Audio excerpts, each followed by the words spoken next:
What's up, YouTube? Kyle from Cascadia Paranormal Investigations coming at you with another reaction. We're sticking with Nuke's Top 5, kind of going through the playlist of ghosts caught on camera. And this is 5 creepy paranormal photographs. If you haven't already checked out Nuke's Top 5, the link will be in the description below. And recommend going and checking them out and subscribing to them if you haven't already. So we can go ahead, headphones on, and we are going to jump into this. Thanks again for taking time to watch this reaction all with me and kind of getting a paranormal investigator perspective on what has been uploaded to the interwebs and then put together and compiled by Nuke. Here we go.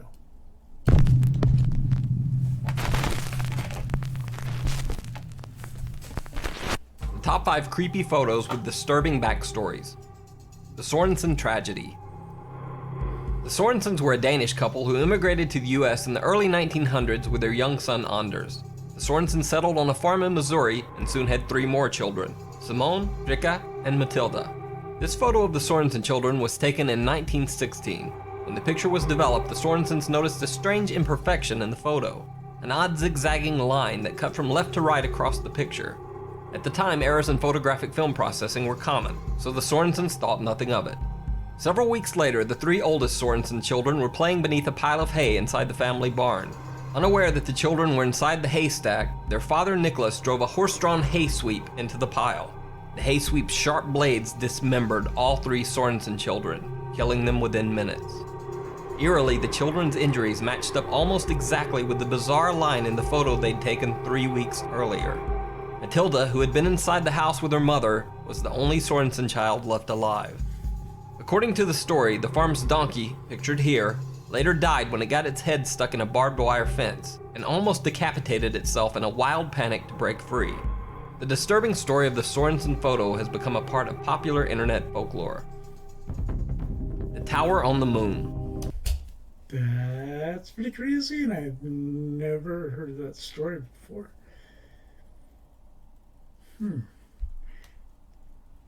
Predictive photography. I'm not saying it can't happen, but that's kind of new. I guess not really new to me, but definitely coincidental, but pretty hard not to take serious. Obviously the kids died, that's definite. I haven't seen the original. That could be altered to make a story, but I don't know. I'll have to do some more research on that. That's pretty interesting. On July 20th, 1965, the Soviet Union launched the Zond 3, a space probe designed to study Mars. As the Zond 3 passed the moon, it took the first high-quality photos of the unseen so-called dark side of the moon. When these pictures were first released to the public, many people were astonished to see what looks like a large tower protruding from one side of the moon's surface. UFO investigators immediately claimed that the tower was proof of alien structures on the unseen side of Earth's moon. However, NASA dismissed the claims and said that the structure was nothing more than a large rock. But the situation became even more controversial in 2005 when a NASA Mars probe recorded another strange photo. On the Mars moon Phobos, there appeared to be another strange isolated tower-like structure, very similar to the one on the surface of Earth's moon. Again, UFO researchers claimed it was proof of alien construction. And again, NASA dismissed all conspiracy theories by saying, it's just a rock. So, are these 2 giant tower-like structures on both moons just rocks, or something more? Let me know what you think in the comments below. I'm not a space expert or an expert on aliens. That's not, again, kind of the realm of the paranormal that I get into. So not a lot to comment on that, but it is kind of bold to think that we're the only living, like intelligent species to live in the universe. The universe is pretty big, so that's kind of where I leave it at that one. The Tulip Staircase Ghost. In 1966, Reverend Ralph Hardy, a former clergyman, was taking pictures inside the Maritime Museum in Greenwich, England. Hardy was taking photos in a section of the museum known as the Queen's House, which is over 400 years old. Throughout the years, the structure had been the site of multiple reports of supernatural activity. Inside the Queen's House, the famous Tulip Staircase had been blocked off to visitors, so Reverend Hardy decided to take a picture from the bottom of the stairs. When the photo was later developed, Reverend Hardy made a shocking discovery: the appearance of a strange misshapen entity that appeared to be ascending the Tulip Staircase. Reverend Hardy swore that there had been no one on the stairs at the time the picture was taken. In fact, to prove the photo's legitimacy, Reverend Hardy freely released the film for public investigation. It was studied by both paranormal researchers and professional film labs. Film experts at the Kodak Film Company declared that Reverend Hardy's photo showed no evidence of film tampering or photographic manipulation.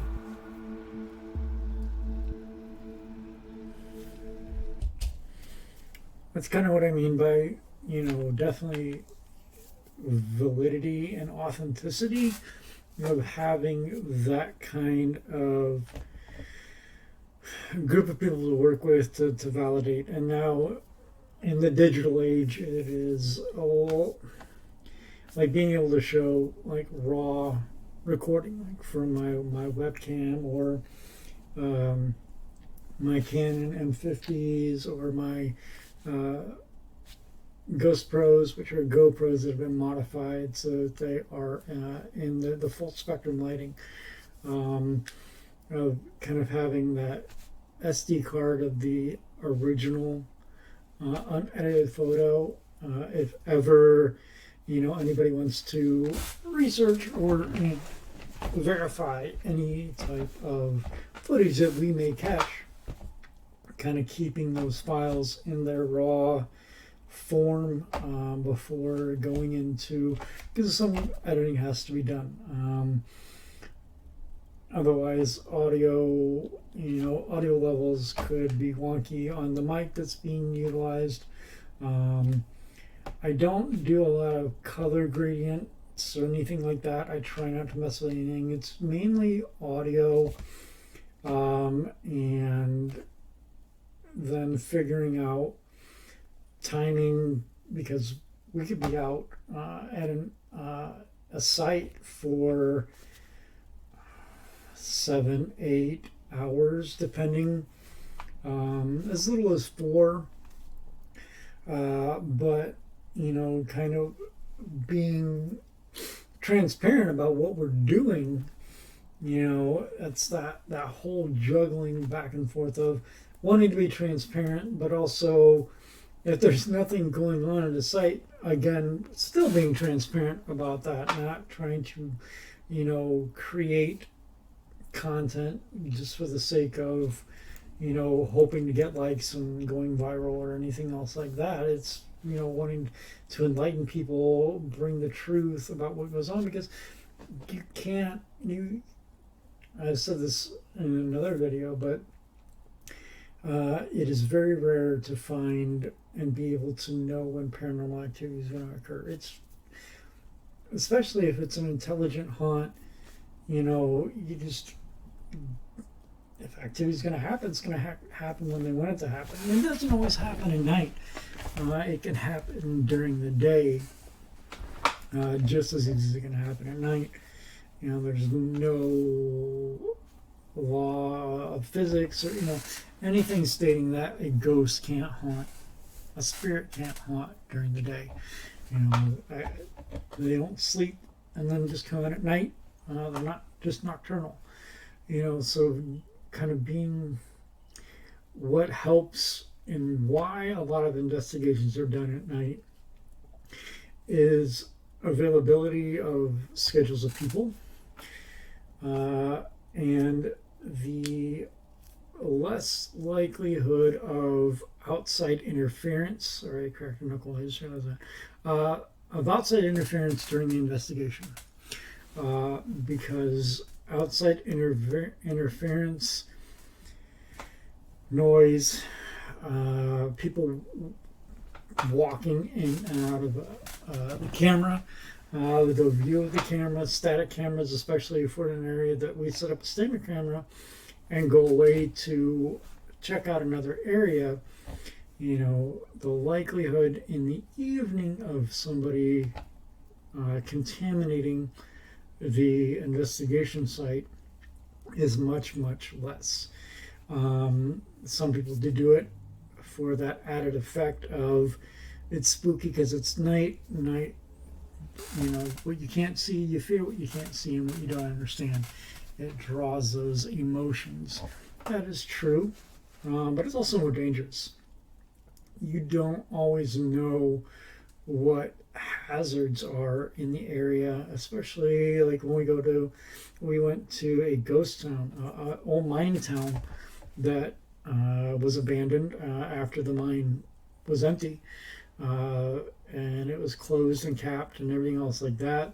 The town pretty much fell by the wayside, and you know, all that's left is the mine shaft that's been closed and it's capped with a grate. There's a graveyard, and there are like 3 concrete foundation slabs that are still there, and then some paths and trails. It's been turned into kind of like a state park where you can walk through the area, and we've been there. There's an old mining cart they had on a rail system that the cart is still there, and then there's trails that you can walk around and explore, and then continue on along the river gorge that's there that goes around. But at night, especially going back to get to the cemetery where we went, the paths, once you get off of the stone pathway and everything else like that, it's pretty treacherous because you've got a slope that goes down the gorge down to the river, and you've got tree roots and stuff like that because it's barely utilized. It looks more like deer paths because the vegetation and stuff have kind of retaken over that pathway, or it may not even have been the original pathway. They might have gotten rid of it and planted stuff there to keep people from going there, but people went anyway and walked through it enough that it created a pathway. And that's what we were using, and to travel that, to get there, it's like a 20-minute walk at night to get back to the cemetery where we wanted to go and film and check out. And you got to watch your step, and it's much more dangerous at night. So when we go back, we're hoping to go back there. That was actually the last place we were at where we had a lot of malfunctioning equipment, and we weren't able to get up, get any salvageable footage. Microphones weren't working, or a camera, we hit record, started to record, and at some point turned off. Batteries either drained or died, or it just stopped. So whether or not that's anything natural occurring that caused that, being that it was a mine, there's a lot of minerals, metal deposits, ores, and things of that nature. Is there something naturally occurring phenomenon that messes with electronic equipment or not? That's kind of what we want to go back and get to the bottom of. But also, visiting multiple places or the same place multiple times helps you get more data, because the more data you can get, it's like a science experiment. You want as many data points as possible to prove or, show the question, your hypothesis that you've drawn, going through the methods of figuring out, is it this, or this, and that's kind of the route we go first. We don't walk into an area thinking that it's haunted or that there's paranormal activity. We go in looking to see if there's anything naturally occurring that we can cross off. Like, okay, it's not this. It's not highly magnetic metals in the earth that are causing. There are no radio towers or, 'cause cell towers. Pacific Northwest T-Mobile is pretty predominant out here, and they have quite a few cell towers throughout unpopulated areas for coverage and things like that. And cell towers can definitely, when in close proximity to, cause some very interesting things to happen on toy with your mind, your vision, things of that nature if you're in them in a prolonged period of time. I mean, it's microwave signals coming out, radio frequencies, things of that nature. So, it'll mess with electronics. Get great cell service, but possibly wreak havoc with everything else if you're in it for a prolonged period of time. So things of that nature. And granted, that wouldn't be in a state park, but if it's close enough, bouncing off, relaying, and things like that, especially if you're in an area that has a high metal count, could reflect off of, and different things like that. So going through and trying to basically go through a checklist: is it this? Is there anything that's happening in the area that could cause it? And once we've run out of things, like, okay, no, it can't be that. No, it's not that. No, it's not that. What else are we left with? I'm sure there's 100 other things, because we're not PhD holding investigators. Most of us are college educated, but not a PhD level of education. So pretty familiar with scientific methods and things of that nature, but there's always something we don't know. So we get to the point where we think we've exhausted just about as much as we can possibly think of, and if we still can't replicate it or say that this could be a cause, that's when we flip to saying, okay, it's none of this. That puts it into a realm of the paranormal. All right, now with that train of thought starting, let's see what's going on. And a lot of that stuff kind of happens behind the scenes and isn't even on video, because people aren't going to watch that. Not everybody. People that are looking for the spicy content aren't going to sit and watch that. That's us taking our EMF detectors early on and kind of getting a start in figuring out, what is the base temperature readings, what are the baseline EMF readings, are there anything that's causing a spike in the area? If so, okay, what are there mineral deposits here, things like that. And I don't know how I got on this tangent off of a photograph. Oh, being in night, daytime, not being able to play. But yeah, it's kind of just, that frame of mind of,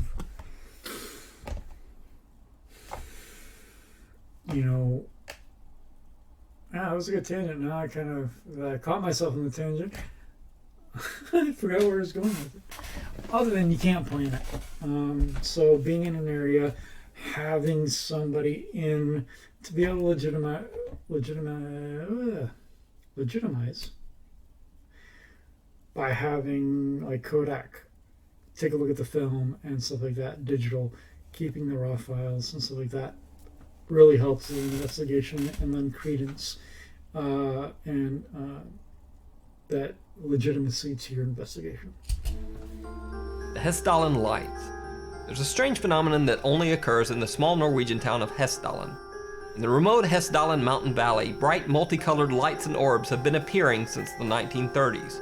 Many scientific researchers have journeyed to Hessdalen to study the lights, but no one has been able to explain exactly what they are.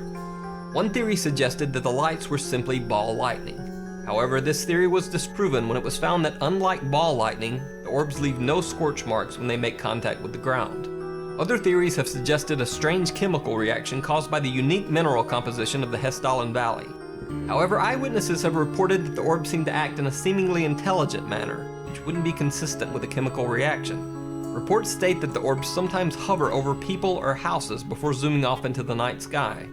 The The orbs have also been noted to sometimes stop in mid-air to wait and join other orbs as if flying in formation. In 2005, a scientific team from Østfold University in Norway tried shining a strong laser light at one of the flashing orbs. They were amazed to find that the orb actually seemed to react to their laser. The orb flashed twice as fast when they pointed their laser at it, and half as fast when the laser was removed. No one has ever conclusively proven what causes the Hessdalen lights, and to this day, the strange orbs and lights still appear over the small town. The ghost of Freddie Jackson. Again, that gets into the alien aspect of it, but that's interesting. Experiment. Again, that type of I was talking about, doing the experimentation and trying to deduce, using a laser and, just testing a theory, a hypothesis, to see, what happens, and kind of getting that kind of feedback of, flashing more. I mean, it proves it. Suppose it gives credence that there was something that was in the air, that a laser interacted with it, and they could document it. 1919, Sir Victor Goddard took a picture of a Royal Air Force training squad that were serving aboard the HMS Daedalus. Later, when the film was developed, the squad all recognized a man named Freddie Jackson standing behind one of the men in the photo. Freddie Jackson had served as one of the squad's airplane mechanics during their training exercises. So there's nothing odd about that, except for the fact that Freddie Jackson had died 3 days before this photo was taken. Freddie Jackson was killed in a horrible accident when he walked into a plane's propeller blade during a routine training exercise. So I served in the United States Navy. I was aviation ordnance petty officer. We built and constructed the bombs that went on to the underbelly and wings of F-18 Hornets. And that's afterburner jets. And the engines on those things, propulsion and vacuum on that is no joke. Training about never walking in front of a jet, because you'll end up, they would send your remains, what's left of that, in, if you're ever caught in one of those turbines, would be sent home in that. So that just brings up kind of that whole walking in front of a jet, especially the safety precautions of knowing and not knowing the full history about what happened there. But yeah, that was always a fear of being around a jet, that an engine, one of the turbines kicking on, when if the pilot did not know that you were under the plane, or somebody gave the wrong signal for an all clear, and things of that nature. So yeah. Jackson's funeral had been held earlier the same day this photo was taken.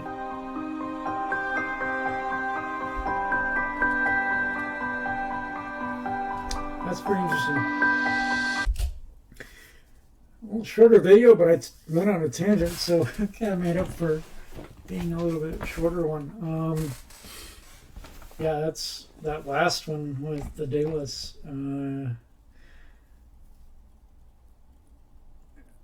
The military, I mean, they have stories, and we all had weird things happen and talk about being on a ship sometimes when you're, again, at night.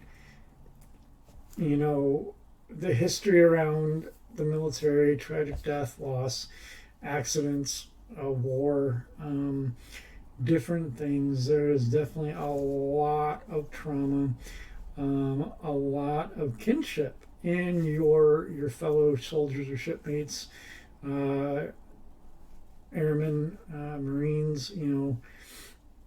There is a bond, because those are the people that you potentially rely on to keep you alive, in times of crisis, war, even if it's,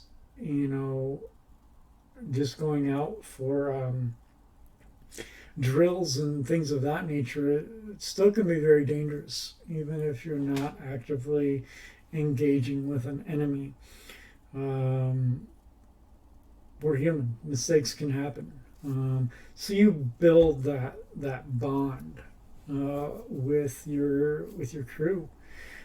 So again, it's kind of that, when you die, does your soul, your ghost or whatever, retain the intelligence? Because everything that's in here is energy. Neutrons, protons, going signal relaying from the brain to the rest of the body, creating a chemical reaction throughout. Everything's a chemical reaction. So that's why science has a hard time thinking that there is an afterlife or life after death, because the body, the meat, the substance is nothing more than chemical reactions from the brain to the rest of the body. Memories, things of that nature are all, it's energy. The entire universe is energy. That's why it's kind of one of the things, though, that's also why it's talked about, kind of leading in that way of ghosts probably could exist, because according to Einstein, energy cannot be destroyed. It just changes form. We are energy. We have meat. We do have mass. We have physical matter on our bodies made up of, but at the same time, we are also energy. And energy cannot be destroyed. And if that energy is the human spirit as well, it changes form to an incorporeal, another form of energy that continues on. And it's kind of that, if that's okay, so if that's the case, do you retain any semblance of your original self when that changes, or you become just another form of energy? And that's kind of those questions that are like up in the air for debate and talked about, and trying to get to the bottom of, to prove one way or another, if that, does the afterlife exist? Do you remain here? Can you become a ghost? Or, or when you die, that's just it. Some people turn to theology and prescribe to a life after death in another place, another realm. Or,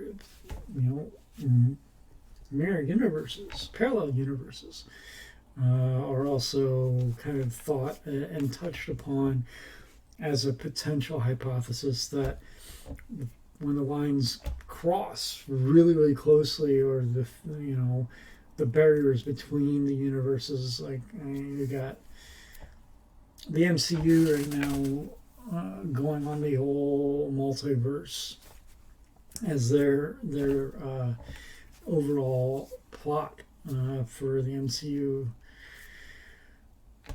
When the lines cross and you've now got Spidey 1, Spidey 2, Spidey 3, all from different realities, multiple universes, rather than kind of being that blatant, if the parallel universes are close enough that we see something out of the corner of our eye, this my apartment that I live in currently could be present in another universe, and there could be somebody else that lives in my apartment at the same time threshold.